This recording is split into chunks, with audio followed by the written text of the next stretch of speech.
everyone, what is up? It's Jasmine, your local bestie, here to tell you about the month of March. Oh my god, my mom is sending me TikToks. Now's not the time, Monica. Oh my god. Here to talk about why the month of March is so astrologically significant. Hello, thank you for joining. Good morning, good afternoon, good evening. I am pumped, as you can see, by the enthusiasm in my tummy. Hi, thank you for joining. Because March is something that I have been talking about very diligently since like maybe December of last year. And it's finally here, which I feel like it came out of nowhere, but also it's been a slow burn. But like,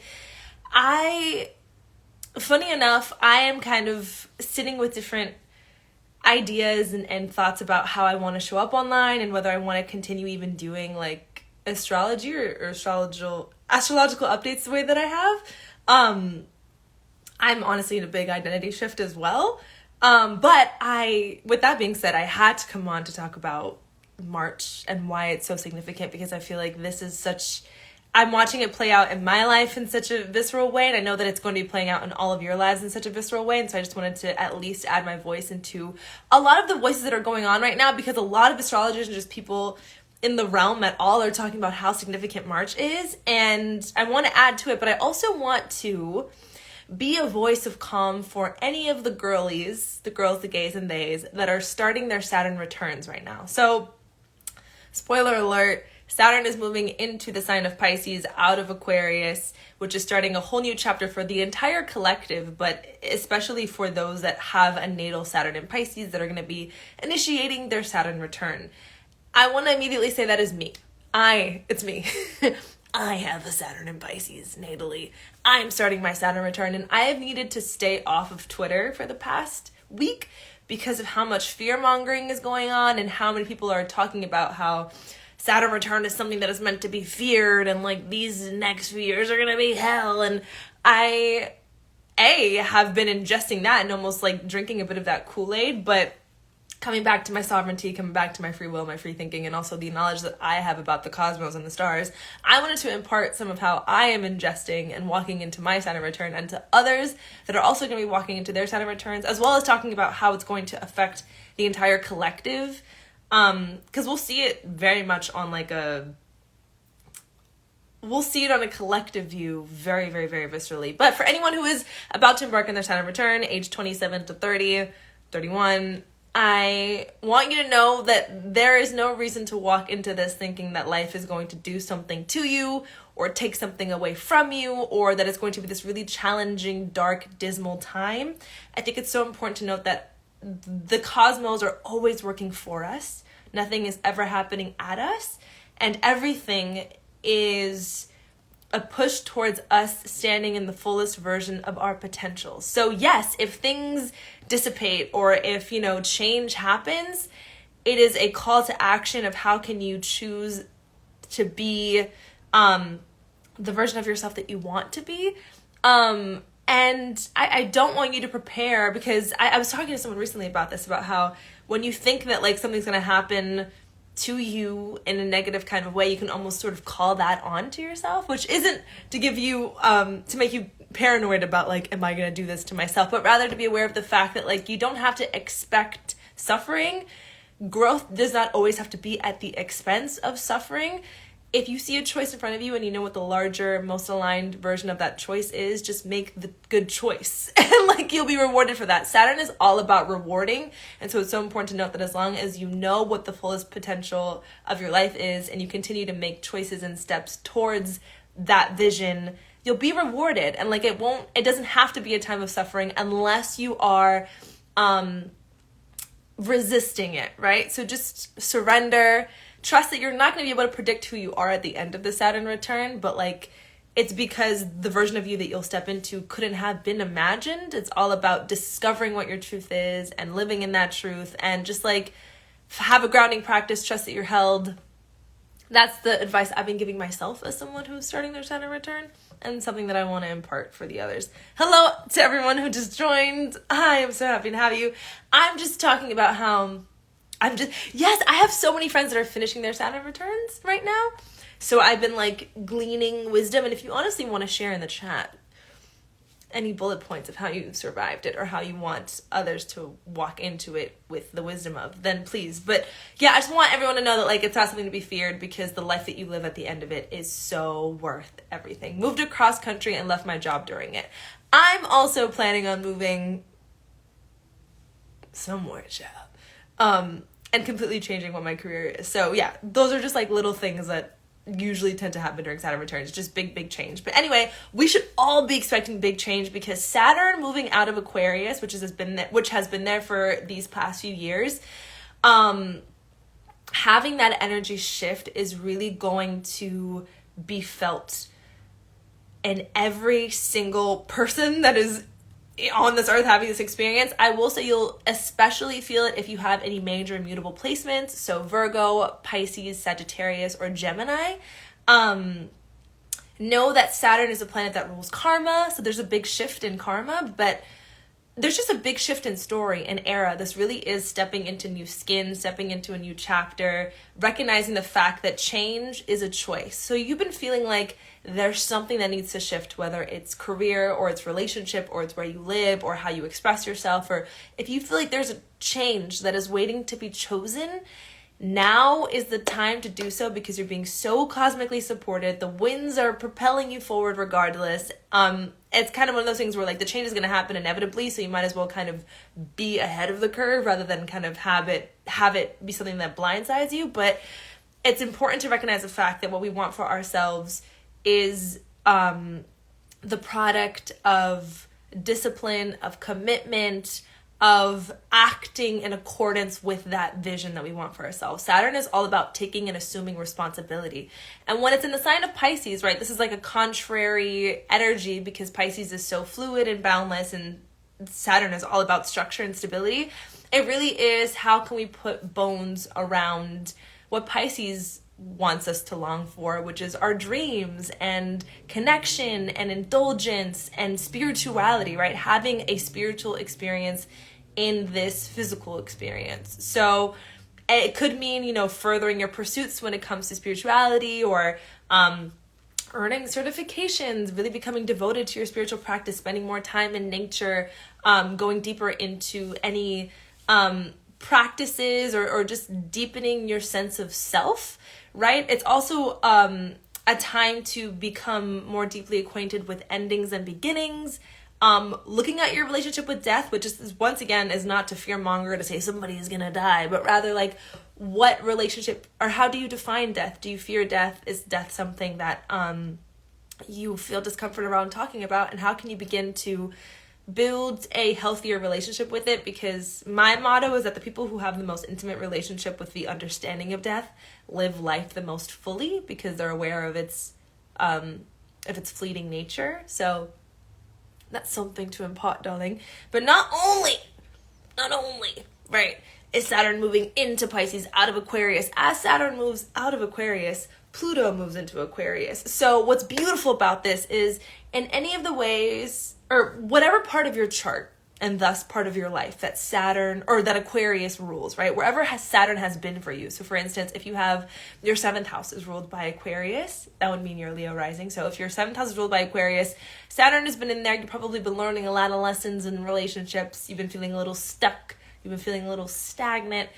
Knowing that Saturn exiting that house and having Pluto follow it is going to breathe in so much change, so much movement, so much transformation in that area of your life. So I would invite you, and you can always ask me if you need to, but look at where Aquarius rules in your chart and see, where have I been feeling like I've been, kind of moving through molasses, learning a lot of lessons, having a lot of, having a lot of growth happen for me, and where is now that growth going to be rewarded with change, with movement, with transformation, with reward, right? So Pluto's moving into Aquarius. We love that for us.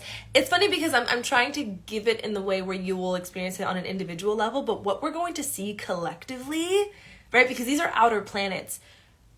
So much change when it comes to technology, when it comes to how we obey authority, when it comes to our collective moral compass. I feel like we're going to be having new kinds of values. I think that's why we're seeing trials of 4-day work weeks be successful, and I think we're questioning what we're being led by on an individual level, but also on a collective level. So I feel like making choices that are less devoted to money earning and more devoted to like experience earning. We want to live richer lives. Me not knowing how to word this at fucking all. We are defining what it means to live a rich life. And it's less about monetary and financial gain and more about experience and pleasure, and how we already know an office is fake. Period. Exactly. That's what thank you for saying what I've been trying to say. Thank you. Exactly. So there's going to be a lot of shift in how we sort of operate politically, governmentally, whether we obey government or at all, but when you sort of like make that a micro thing, how does that work within yourself? It's sort of like this reworking of like your own inner government. You're kind of figuring out, oh shit, like if this actually doesn't matter to me, what does? And then like aligning and adjusting your life to honor that, right? So if you're realizing the fact that like, I don't actually want to attain this big career goal, I just want to like rest, and I want to be in a smaller town. I want to be less stimulated, or I want to be more stimulated. I don't want to play it safe. I don't want this kind of relationship. I want this kind of relationship. Like really just shifting what your values, your moral compass is, and really letting that be informed by all of the growth and all of the learning that you have endured the past few months, few years, really, ever since Saturn has entered Aquarius, because astrology is a story. So yeah, what else do we have? We've got so much. We've got Mars. Oh my God. We finally got Mars moving out of Gemini. Mars was in the sign of Gemini for so long. It's actually insane. And it's moving into Cancer, which is an energy that'll happen on March 25th. So I'll definitely come back to talk more about that once we're closer to it. But I will say that there is going to be such a shift in our drive. If you've been feeling like go and like you've been really, sort of overstimulated in any areas of your life, Mars in Gemini was a really intense, especially because it went retrograde, it was a really intense transit for people on a social level, on a creative level. But now that it's moving into the sign of Cancer, there is going to be this sort of like coming home to and making decisions that are at the mercy of having a safe sense of home, of our families, of our tribes. It's an energy, babe. It was in my 7th house, so I was feeling the hell out of that. I still have to say, just in general, right? You don't need to know the intricacies of what's happening cosmically, just to know that like Mars is such a significant month. And it's really, Mars is the beginning. And I'm dramatic. We know this. But like, I'm not being dramatic about this when I say that like, this is the new year. We also have the Lunar New Year. Or is that true? We have some sort of, Aries is the first sign of the zodiac, so Aries season starting really is this like happening. And I really, really, really want you to sit with the journaling prompt that I shared on the page, which is, what is the change that is waiting on me to choose it? If you know that there is a larger, more delicious, more truthful, more honest, more pleasurable version of yourself, of your life, what is the thing that is stopping you from choosing it? How can you dismantle that with love, with self-compassion, with healthy conversation, with impenetrable boundaries? And how can you choose that change? I think you should really soak in whatever your life looks like right now, and like the beautiful parts of what your life looks like right now, because trust me when I say change. So much change is coming, and I hope that that isn't something that scares you, but rather something that excites you, because it's change that pushes you closer towards your new set of skin, right? There is no fixed arrival. There's no like, I am the fully actualized version of myself and now I get to exhale, but rather we are constantly moving through iterations, and we are standing in an iteration of ourselves that is longing to be shed and ready to become a new shape. And so it's just all about letting yourself become that new shape, recognizing what that version of yourself honors on a moral level, on a political level. If we are our own self-government, what laws do we want to obey? What do we want to be led by? What is our truth, right? These are really big questions, and I would really just invite you to like sit in some stillness right now, because March is here, babe. Saturn moves this week. Pluto moves like I think the week after. We've got the full moon in Virgo on the 7th. There's just so much Yeah, the full moon of Virgo and Saturn moving into Pisces both happen on the 7th. That is so overwhelming. What day of the week is the 7th? What am I going to do that day? It's on a Tuesday. Nothing. Don't call me. Don't text me. Don't meet me on the 7th because I'm going to be with God. I'm going to be in the ocean. Okay? I would really just like, you know what? Honestly, I would really say on the 7th, I would just sit down and like write a letter to your guides, write a letter to the universe and be like, listen, I surrender. That is the main word. I just came back from this retreat in Bali where I taught a dance class. It was so much fun, but also just like I received a lot of healing, and like the core of that experience was the word surrender. What does it mean to surrender to the fact that you have no idea who you're going to be at the end of this, but you have an idea of what your desires are, what your truth is, what lights your body up and what constrains it. And if you just continue to make choices that walk towards that expansiveness, you'll only be rewarded. So yeah, I would write a letter to the universe, be like, listen, I surrender to whatever you think needs to go, whatever you think needs to come, whatever gifts you think I need to express, whatever you want to express through me. I just ask that you make the signs really easy to see, that you bring in the mentors and the guides, that you make it loveful, that you make it gentle, that you make it fun. I walked away for a second. It's a big day for me. I'm scared. The 7th. So on the 7th, the full moon in Virgo and Saturn moving into Pisces both happen at once. So it's just this big like shift in energy. We'll feel it. It's not just like, oh, something's happening. Like, we're going to feel that. So I would just at least take 5 to 10 minutes to get to a place that feels sacred to you. I'm definitely going to go to nature, but just like take some time to ask the universe to guide you, to surround you. If you have gifts or if you have wishes, ask for them. Like, I really want you to know that like Pisces, no matter what, is a really magical sign. So even though Saturn is surrounding it, Saturn's going to say, okay, if you want that thing, you're going to have to say no to that thing. You're going to have this boundary. You're going to have this, you're going to have to be disciplined in this kind of way. But no matter what, you're still going to be gifted with it. It's just a matter of, are you ready to surrender to the unfolding and to align your action with your vision? Okay. I feel like we covered a lot of ground here.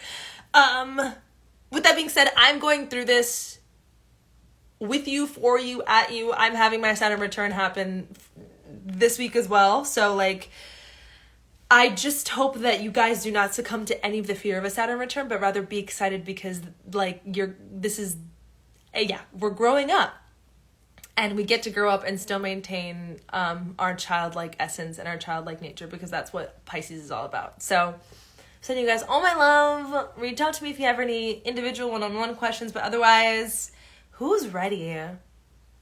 Who's ready? I hope you are, because I am. Cool. See you guys next time.